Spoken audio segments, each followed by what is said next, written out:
Maganda umaga, tanghali, hapon, gabi sa zodiac sign na water. Kay Pisces, Scorpio, and Cancer. Lola Baby, nagpapakilala. Isa lang pong like, subscribe, and share para po mag-grow ang channel ng Lola.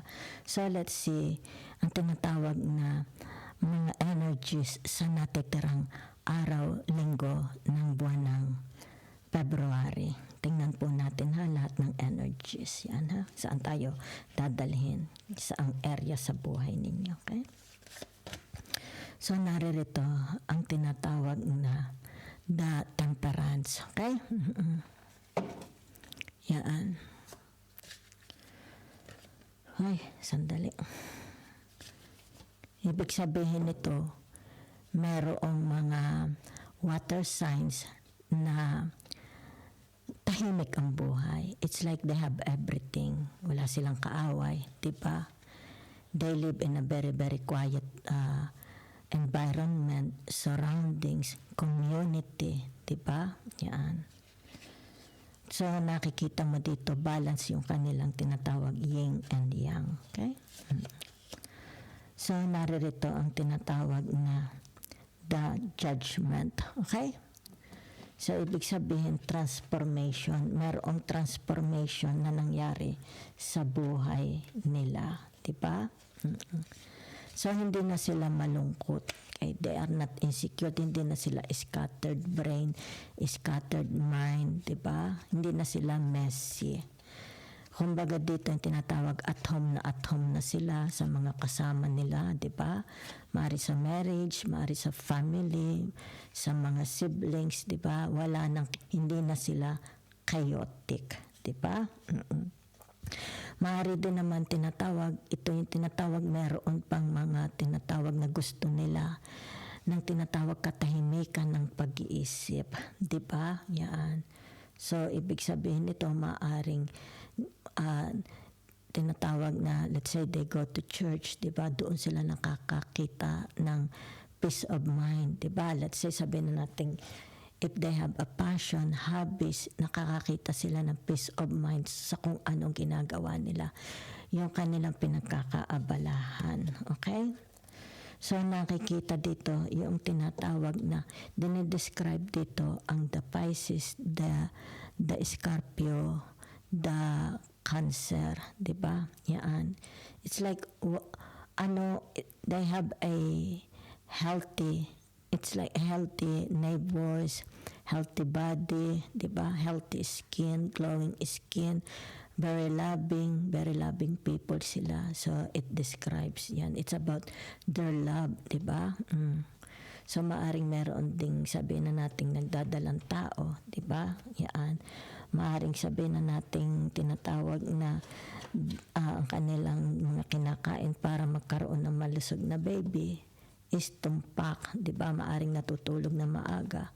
Maybe it has something to do about their lifestyle, di ba? Mapangalaga sa katawan, niingatan nila yung kanilang shapes, yung kanilang skin, di ba? Yung health, di ba?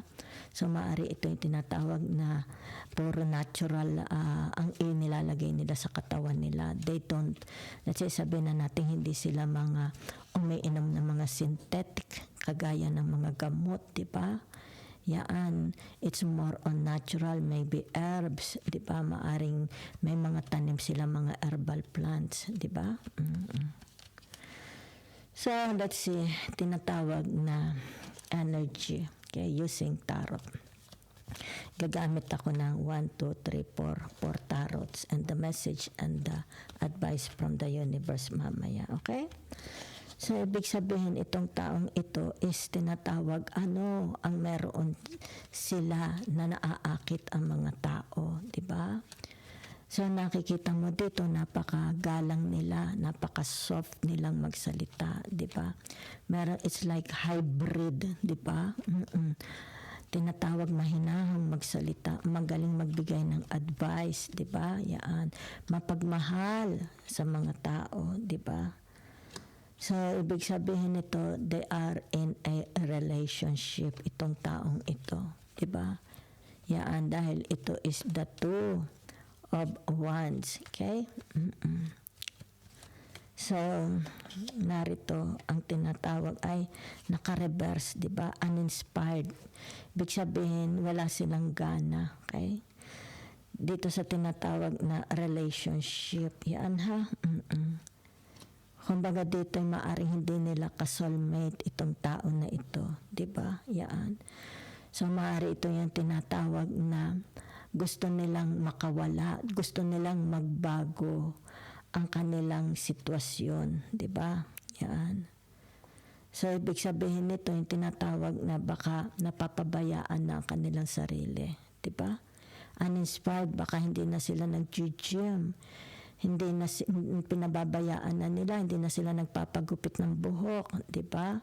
Kasi they are in a relationship, di ba? Maaaring itong relationship na ito is too much, very, very heavy. Di ba? It's like tinatawag, masyado ang dagaan, ang weight, kaya masyadong mabigat ang weight ng relationship na ito. Kung kaya dito, it affects them mind, body, and soul. Diba? Yan. Pagod na pagod, exhausted. Yan ha. Kaya dito, kita mo wala silang ganang gawin yung mga nakasanayan na nilang gawin. Kagaya ng pagsusuklay sa buhok, diba? Yan. Tinatawag na manicure, pedicure, diba? Maaring yung pananamit nila is very lousy na, diba?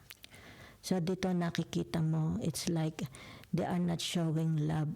Okay? Kasi tinatawag na maybe babang-baba na ang kanilang emotion, yung kanilang energy. Okay? Yan. Kumbaga, because of this, nasa relationship sila. Okay? So kita mo, di ba?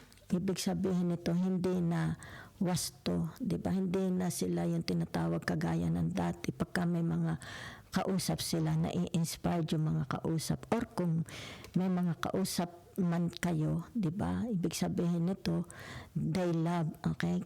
Gustong-gusto nila yung tinatawag na your wisdom, di ba? Your spirituality. Pero dito nakikita mo tumbalelong na, di ba? So, ibig sabihin nito yung tinatawag, humihina na rin pati ang kanilang spirituality. Maybe they want to change, tinatawag religion, di ba? Yan. So, it's very, very challenge for them, di ba? Kumbaga dito, hindi na sila inspired, di ba? It's more on, marami na silang reklamo, okay? Yan. Marami na silang reklamo. At ayaw nila ito. It's too heavy, diba? It's like a burden. So let's see the last card. Narito ang tinatawag na the Eight of Wands, diba? The Eight of Wands is more about energy, okay? It's ang nakikita ko dito, yung tinatawag na maybe this person is not anymore anong tawag dito? Inspired, motivated, diba? Okay? Kumbaga dito, it's like pinag-aalinlanganan na nila, okay? Nag-aalinlangan na sila sa kanilang tinatawag na faith, okay? So let's see. Using, okay. Kasi pag sinabi mong the Eight of Wands, ito yung tinatawag na there is an adventure, diba? So, ibig sabihin nito, may tao, itong taong ito is full of wisdom, diba? It's like lahat ng kanyang itinuturo, diba? Sinishare sa humankind, sa mga kapatid, sa kung kanino man, diba? Is all about love. Ibig sabihin, may pagka ano tawag dito? It's like a mother, a father figure, diba? Yan. So nakikita mo yung kanilang tinatawag na sa pakikipag-relationship, diba? Yan, oh. It's like silang takbuhan, diba? Sila nagbibigay ng magandang pag-asa sa iba, diba? Yan. So maaari ito tinatawag napakalalim ng kanyang spirituality. Okay, kasi the Two of Wands maybe malalim ang kanyang relationship sa Panginoon, di ba? So maaring ito tinatawag kung halimbawa kung atin naman itong ibubukod, di ba? Ibig sabihin nito may mga taong meron silang mga pag-aalinlangan sa sarili, pag-aalinlangan sa buhay, di ba? Pag-aalinlangan sa kanilang mga kapartner, di ba? Yan. So maaari itong taong ito, the Pisces, the Scorpio, the Cancer, sila, okay? It's like yung mga taong lumalapit sa kanila, paano nila nababago ang mga buhay, di ba? Pwede rin naman tinatawag na meron mga Pisces, Scorpio, Cancer na it's like hindi na they are uninspired na, di ba? Yan. Kumbaga dito hindi na sila active, okay? Kumbaga dito yung tinatawag maaring nawawalan kung dati sila is very very high spirited people, normal, there are days, there are months, diba? It's like dinadaanan ng topak, diba? Tinotopak din sila, parang binubuwan, okay? Kaya nagbaligtad ang the night of wands and the sun, okay? May mga moods, okay? Yan. May mga moods sila. So, let's see. Then that's very normal, I can see. But that's very normal. Yan. So, ibig sabihin nito, yung tinatawag na i-let go na, di ba?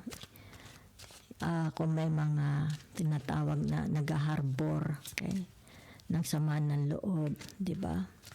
Whatever is this, hindi na ito nakakatulong sa kanila. Ibig sabihin, i-let go na, okay? Yan. For the better, okay? Yan. It's time to let go. Ha? Yeah, Danny. Yeah, Danny has to believe. So, ibig sabihin nito, yung tinatawag enlightenment. Maybe this person is na-enlightened na siya, na-awakened. So, ibig sabihin nito, yung tinatawag, whatever is this, hindi na ito nakakatulong sa kanilang buhay, ilalet go na nila. Okay? Very, very toxic, traumatic, abusive experiences na encounter nila, na experience nila. Okay? So, nakikita mo dito, tinatawag, this person needs a transformation, a help, di ba? Maaari ito tinatawag mentally, physically, di ba? Emotionally. They need a help, di ba? Maaari ito sabihin natin psychologically, they are helpless, di ba? Ibig sabihin nito, they are, it's like damsel in distress, di ba? Kasi kita mo tuyot. Damsel in distress, di ba? Yan ha. So they need tinatawag na i-uplift, okay? Kailangan siguro i-uplift. Hindi, bagsak na bagsakan sila emotionally, spiritually. Their aura is damaged, di ba? Yan. So iba na ang pag-iisip ng taong ito. Hindi na sila nagiging reasonable, okay? So nakikita mo dito, di ba? Anong ibig sabihin nito? Yan, okay? Uninspired na sila, okay?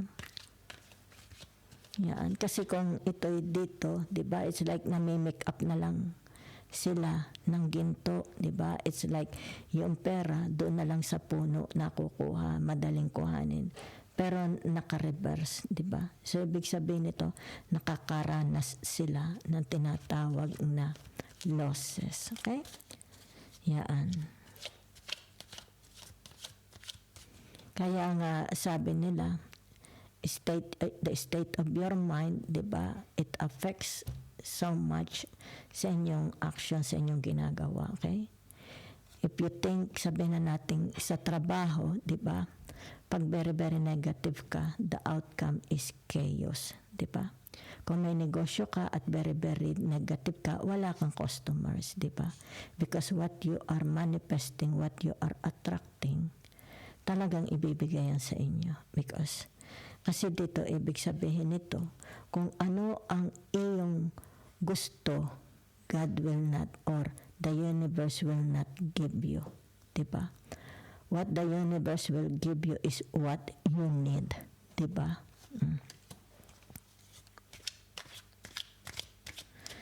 So, narito ang tinatawag, okay? The world, yan ha? So, ibig sabihin ng the world na ito, it's about tinatawag soulmate. Maaring sabihin na natin natagpuan na nila ang kanilang sandali tatakpat ko tubad. Okay, soulmate forever, okay? Maaring in the past, it's about the relationship, di ba? Mali ang kanilang mga taong nakakausap, mali ang mga taong nakaka-interact, partnership, di ba? Relationship, mali, di ba? Kung kaya dito nakikita. They are uninspired, di ba? It's like parang ina-attract mo is more tinatawag na malas, okay? Kaya sabi ko sa inyo, the universe only give you what you need, okay? And what you want, okay? So kung halimbawa ang iyong instead of love, diba sabihin na natin, ay wala talaga akong kaswerte-swerte sa love, diba? Kasi ang hinahabol mo is love, okay? So ano ang kondisyon ng heart mo, diba? Mentally, emotionally. Di, sabi mo malas ako, malas. So, yun ang ibinibigay sa iyo. Di ba? Thank you very much. Thank you very much, Dane. So, let's see the energy. Okay. Of other tarots. Yan, ha? The 5 of Wands. Yan, ha? Okay. So, ibig sabihin itong the 5 of Wands na ito is tinatawag na maraming, it's like opinion, di ba? Yan. Usap-usapan, di ba? From others. It's like nakikita from you, di ba? So, ibig sabihin nito, tinatawag, maaring marami kang mga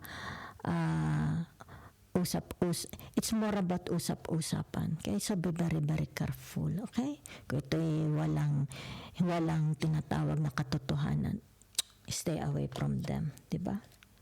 So, narito ang the emperor. Diba? So, ano ibig sabihin ng the emperor? Diba? Ikaw, as an emperor, diba? Tinatawag na what you are capable of. Magmahal, diba? Magbigay ng pag-ibig, diba? So, for some of you here, it's like nakikita ko na mahilig kayong magbasa, di ba? Your study, continuous study, okay? Yan. Basa kayo ng basa, maaring sabihin natin kung di kayo nagbabasa, ano kayo yung tinatawag na nagsosocial, halimbawa Google, di ba? Yan, ano pa, di ba? Yung tinatawag na Wikileaks, di ba? Whatever. Yan, ha? Okay. Sino itong tinatawag by the rule? Okay? Are you dealing with a person na kasi ito'y the empress, very, very strong, di ba? Ibig sabihin by the rule, tinatakot ka ba niya, di ba? Yan. Mag-iingat po, ha? Mag-iingat kayo. Okay? Dahil meron ditong tinatawag na people in authority. Okay? They are in authority. Okay? Yan. Mari ito'y abogado, pwede itong judge. Di ba? Whatever is this, kung ano itong mga namumuo, di ba? Yan. Nagpo-form na gossips. Stay away. Stay away. Dahil pwede kayong mapahamak. Okay? Yan. Ibig sabihin nito, tinatawag na especially on social media, di ba? Yan. Be very, very careful, okay? Huwag kayong magpo-post or magsasabi, magsusulat against others. Maybe sabihin mo naman, ay, opinion ko lang yan. Ay, nahagip ko lang yan. Ibig sabihin nito, ang batas is batas, di ba? Yan. So, tingnan natin ito.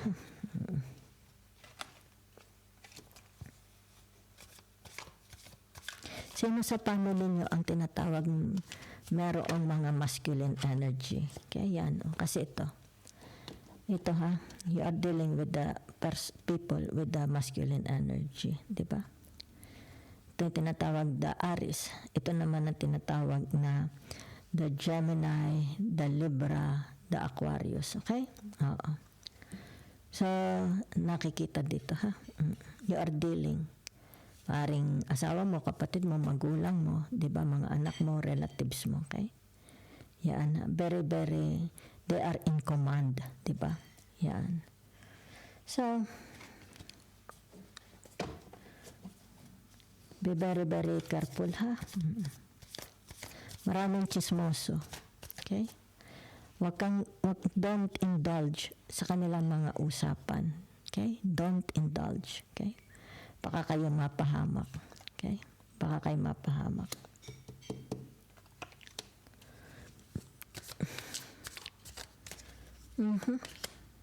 So that is tinatawag Four of Wands. Okay? Ano itong Four of Wands na ito? There is something to celebrate. Maring success sa trabaho, sa career, sa business. Okay? Yan. Sa pag-abroad, maaring nakatapos ng pag-aaral, di ba? There is a success, okay? Na it's like nasa unahan, di ba? Yan. Maybe a wedding, maybe you will attend a wedding, okay? But there is a success, okay? So, ang tinatawag na the Nine of Wands, okay? So, ibig sabihin ng the Nine of Wands na ito, it's about yung tinatawag kailan, okay? Kasi nadinig ka. It's like ito yung fence, okay? Narito ka. It's like, I don't know, you can move.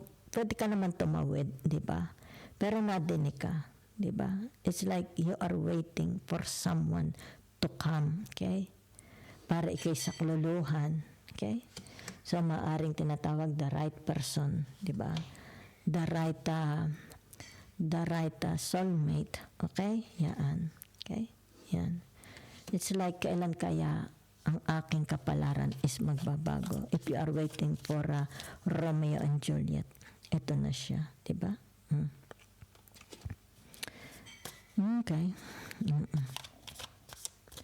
So, ibig sabihin nito yung tinatawag, hindi lahat ng nakikita nyo is ginto. Okay? Yan. Hindi po lahat, ha? Okay? Hindi lahat ng nakikita mo, halimbawa sa social media, oy, pag ganito ang tininda mo, it's like, magkakakwarta ka. Hindi po ha, kasi nag-reverse. It's only tinatawag na loss. Okay? Malulugi lang kayo. Okay? So maybe sabihin na natin, yan o, kita mo, the Eight of Wands. Okay? So the Eight of Wands, it's about tinatawag opening yourself, di ba? Be more open, bold, daring, di ba? Maybe you need to go back to school, di ba? Or you want to travel to see the other side of the world, di ba? It's more about not anymore restricting. Don't restrict, don't limit huwag mong lagyan ng limit ang iyong tinatawag na kakayahan, di ba? Explore, okay? Kasi nakikita ko dito, your energy is very, very bagsak, di ba? No. Ibig sabihin nito, yung tinatawag, welcome it. Kung merong tinatawag na tour, di ba? Sabihin na natin package deal tour, going to France, going to Malaysia. You go, di ba? Ito yung tinatawag, tikman niyo ang mundo, di ba? Tikman mo. Kailan mo pa ito titikman, di ba? So there is a good news.